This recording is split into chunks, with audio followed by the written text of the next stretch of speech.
નમસ્કાર દર્શક મિત્રો, @ગુજરાતમાં આપનું સ્વાગત છે। હવે આખરે ગુજરાતના રાજકારણમાં જોવા મળશે મોટી હલચલ। છેલ્લા ઘણા સમયથી ભાજપના ગુજરાતના પ્રદેશ પ્રમુખને લઈને જે કોંકણું ગૂંચવાયેલું હતું, લાંબા સમય બાદ હવે આતુરતાનો અંત આવવા જઈ રહ્યો છે। કારણ કે ગુજરાત ભાજપના પ્રદેશ પ્રમુખને લઈને કમલમમાં ધમધમાટ શરૂ થઈ ગયો હતો। પ્રદેશ પ્રમુખ માટેનું નોટિફિકેશન પણ જાહેર કરી દેવામાં આવ્યું છે। આના ઉપરાંત ચૂંટણી સંબંધિત કાર્યક્રમ પણ જાહેર કરી દેવામાં આવ્યો છે, જેના મુજબ આજે સવારે 11 વાગ્યાથી લઈને બપોરના 2 વાગ્યા સુધીમાં પ્રદેશ પ્રમુખ માટેની ઉમેદવારી ફોર્મ ભરવાની પ્રક્રિયા રહેશે અને બપોરે 3 થી 4 કલાક દરમિયાન ફોર્મ ચકાસણી થશે અને સાંજે 5:30 વાગ્યા સુધીમાં ફોર્મ પરત ખેંચી શકાશે અને શનિવારે સવારે 10 થી 11 સુધીમાં મતદાન થશે અને મતગણતરી અને પ્રદેશ પ્રમુખની જાહેરાત બપોરે 12 વાગ્યાની આસપાસ કરવામાં આવશે તેવું પણ કહેવાઈ રહ્યું છે। મહત્વની વાત એ છે કે છેલ્લા ઘણા દિવસોથી કમલમમાં બેઠકોનો દોર ચાલી રહ્યો હતો। સંગઠનમાં નવા નેતૃત્વ માટે અનેક ચર્ચાઓ ચાલી રહી હતી। આવનાર વિધાનસભાની ચૂંટણીને ધ્યાનમાં રાખીને કોંગ્રેસની સામે મજબૂત વ્યૂહરચના ઘડવા માટે તેમજ પોતાના સંગઠનને વધુ મજબૂત કરવા માટે ભાજપ તૈયારીઓમાં લાગી ગયું હતું અને આને લઈને કાર્યકરો અને નેતાઓમાં પણ ઉત્સુકતા જાગી હતી કે હવે કયો નવો ચહેરો નવા અધ્યક્ષ તરીકે સામે આવશે અને આગામી ચૂંટણીમાં પક્ષને વિજય બનાવવા માટે નેતૃત્વ કરશે। કારણ કે આગામી વિધાનસભાની ચૂંટણીને ધ્યાનમાં રાખીને નવા અધ્યક્ષની પસંદગી એ અત્યંત મહત્વપૂર્ણ રીતે કરવામાં આવશે। રાજ્યના વિવિધ વિભાગો, મોરચાઓ અને સંગઠનના નેતાઓની સાથે ચર્ચા વિચારણા કર્યા બાદ આખરી નિર્ણય લેવામાં આવશે અને નવા પ્રદેશ પ્રમુખની જાહેરાત થતાની સાથે જ કાર્યકરોમાં નવો ઉત્સાહ જાગશે। ભાજપ માટે આગામી સમયગાળો અત્યંત નિર્ણાયક રહેવાનો છે, કારણ કે કોંગ્રેસ સહિતના વિરોધ પક્ષો સંગઠનાત્મક રીતે સક્રિય બનવાનો પ્રયાસ કરી રહ્યા છે અને આવી સ્થિતિમાં સંગઠનને વધુ મજબૂત કરવા માટે અને કાર્યકરોમાં નવા ઉર્જા ભરી દેવા માટે નવા અધ્યક્ષનું નેતૃત્વ કામ કરશે। તમને જણાવી દઈએ કે ગઈકાલે એટલે કે 2 ઓક્ટોબરના રોજ ગાંધી જયંતિ નિમિત્તે ભાજપના પ્રદેશ પ્રમુખની ચૂંટણીનો કાર્યક્રમ જાહેર કરવામાં આવ્યો છે અને આ કાર્યક્રમ મુજબ આજે એટલે કે 3 ઓક્ટોબરે પ્રદેશ અધ્યક્ષની ચૂંટણી માટે ઉમેદવારી ફોર્મ સ્વીકારવાની પ્રક્રિયા શરૂ કરવામાં આવશે અને આ ચૂંટણી માટે મતદારના નામની યાદી પણ જાહેર કરી દેવામાં આવી હતી, જે પાર્ટીના બંધારણ મુજબ તૈયાર કરવામાં આવી છે। પાર્ટીના નિયમ અનુસાર આ મતદાન યાદીમાં જેટલા પણ સભ્યોનો સમાવેશ કરાયો છે તેમાં લોકસભા અને રાજ્યસભાના સભ્યો પૈકી 10% સભ્યો, 4 સભ્યો મતદાન કરશે અને વિધાનસભામાં ચૂંટાયેલા ધારાસભ્યો પૈકી 10% સભ્યો એટલે કે 16 સભ્યો મતદાન કરી શકે છે।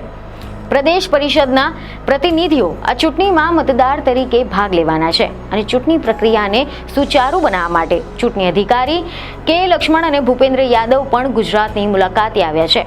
4 ઓક્ટોબર 2025ના રોજ જે યોજાનાર મતદાન છે, મતગણતરી છે અને પરિણામની જાહેરાતના કાર્યક્રમમાં પ્રદેશ કક્ષાના હોદ્દેદારો સહિત જિલ્લા કક્ષાથી લઈને મહત્વના આગેવાનો પણ ઉપસ્થિત રહેવાના છે। મહત્વની વાત એ છે કે પાર્ટીના આંતરિક સૂત્રો પાસેથી મીડિયામાં કેટલાક અહેવાલો વહેતા થયા છે, જે મુજબ તમામ આગેવાનોની હાજરીમાં જ નવા પ્રદેશ પ્રમુખના નામની સત્તાવાર રીતે જાહેરાત કરવામાં આવી શકે છે અને આ ચૂંટણી પ્રક્રિયા ગુજરાત ભાજપના સંગઠનમાં એક નવા અધ્યાયનો પ્રારંભ કરવાનો છે અને આગામી રાજકીય રણનીતિ માટે પણ પાયો નાખશે। મહત્વની વાત છે કે CR પાટીલ પ્રદેશ પ્રમુખ પદે બિરાજ્યા હોય તેને 5 વર્ષ ક્યારના પૂર્ણ થઈ ગયા છે, પરંતુ કોઈક ને કોઈક કારણસર ગુજરાત ભાજપે નવા પ્રદેશ પ્રમુખનું નામ જાહેર ન હતું કર્યું, જેથી કરીને હાલ તો આ જવાબદારી પણ પાટીલ જ નિભાવી રહ્યા હતા અને હવે આવામાં કેન્દ્રીય નેતૃત્વએ લીલી ઝંડીના આધારે પ્રક્રિયાઓ શરૂ કરી દેવામાં આવી છે। જો કે નવા પ્રદેશ પ્રમુખ જે પણ કોઈ બને તેના માટેના તમામ કાર્યક્રમ ભાજપ પક્ષ દ્વારા આના અગાઉથી જ તૈયાર કરી દેવામાં આવ્યો છે। ત્યારે હવે એવા પણ અહેવાલો છે કે નવા પ્રદેશ પ્રમુખ શનિવારે પ્રમુખ તરીકેનો ચાર્જ લેશે તેવી શક્યતા વ્યક્ત કરવામાં આવી છે અને ચાર્જ સંભાળ્યા બાદના 1 મહિનો ગુજરાતમાં પ્રવાસ કરવાની સૂચના આપવામાં આવી છે। તમામ ઝોન, શહેર, જિલ્લામાં પ્રદેશ પ્રમુખના પ્રવાસનું આયોજન કરવાનું રહેવાનું છે। જિલ્લા અને શહેરના હોદ્દેદારો સાથે બેઠક કરીને રાજ્યની તમામ નાનાથી લઈને મોટી બોડી બનાવવાની જવાબદારી પણ આપવામાં આવશે। હાલમાં જ જિલ્લામાં ફક્ત જિલ્લા અને શહેર પ્રમુખ કાર્યરત છે। જિલ્લા અને શહેરમાં હજુ સુધી સંગઠનની બોડી બની ન હતી। જેથી કરીને હવે ભાજપના જે નવા પ્રદેશ પ્રમુખ છે તે શનિવારે એટલે કે 4 ઓક્ટોબરના રોજ ચાર્જ સંભાળે તેવી શક્યતા છે. ચૂંટણી પરિણામ જાહેરાત થયા બાદ સાંજે કમલમ ખાતે ભવ્ય કાર્યક્રમ પણ યોજાશે અને નવા પ્રદેશ પ્રમુખે સાંજે જ કાર્યભાર સંભાળી લેશે તેવું પણ કહેવાઈ રહ્યું છે. પદ સંભાળ્યા બાદ સંગઠનમાં બાકી રહેલા જે મહત્વના કામો છે નવા પ્રમુખ પૂર્ણ કરશે અને અમદાવાદ સહિતના તમામ શહેર અને જિલ્લાઓમાં બાકી રહેલા સંગઠન બોડીની નિમણૂક પ્રક્રિયા આગળ વધારવામાં આવશે. એવા અહેવાલો છે કે પ્રદેશ પ્રમુખની ચૂંટણી માટે યોજનાર જે મતદાન પ્રક્રિયા છે તેમાં કેન્દ્રીય ગૃહમંત્રી અમિત શાહ અને કેન્દ્રીય મંત્રી મનસુખ માંડવિયા, મુખ્યમંત્રી ભૂપેન્દ્રભાઈ પટેલ અને ધારાસભ્ય સહિત 250થી વધારે લોકો મતદાન કરવાના છે. છેલ્લા ઘણા મહિનાઓથી ગુજરાત ભાજપ પ્રદેશ પ્રમુખના નામને લઈને ભારે સસ્પેન્સ બનેલું હતું અને એ સસ્પેન્સ પરથી હવે પડદો ઉચકવામાં જઈ રહ્યો છે.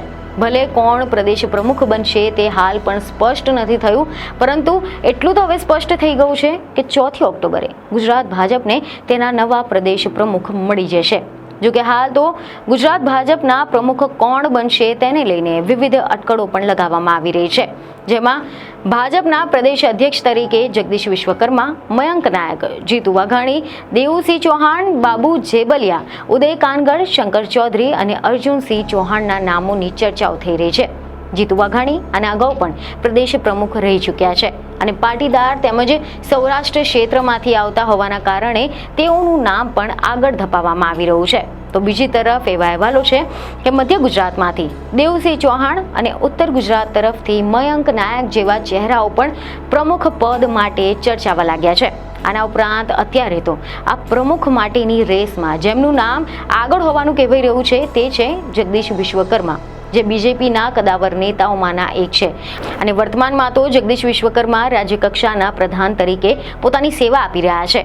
નિકોલ વિધાનસભા મત વિસ્તારમાંથી ચૂંટાઈને આવેલા હોય તેવા ધારાસભ્ય બન્યા છે. મંત્રીમંડળમાં તેઓ સહકાર, લઘુ, સૂક્ષ્મ અને મધ્ય ઉદ્યોગો, કુટીર, ખાદી અને ગ્રામીણ ઉદ્યોગો સાથે નાગરિક ઉડ્ડયન વિભાગનો સ્વતંત્ર હવાલો પણ સંભાળી રહ્યા છે. ગુજરાત ભાજપમાં તેમનું કદ ખૂબ જ મોટું ગણવામાં આવે છે. આથી કરીને પ્રદેશ પ્રમુખ તરીકે જગદીશ વિશ્વકર્માનું નામ હાલ તો આગળ ચાલી રહ્યું છે. ત્યારે જોવાનું રહ્યું કે ભાજપ મોવડી મંડળ કોણે આ જવાબદારી સોંપી શકે છે. બીજને ખબર સાથે ફરી મળીશું. ધન્યવાદ.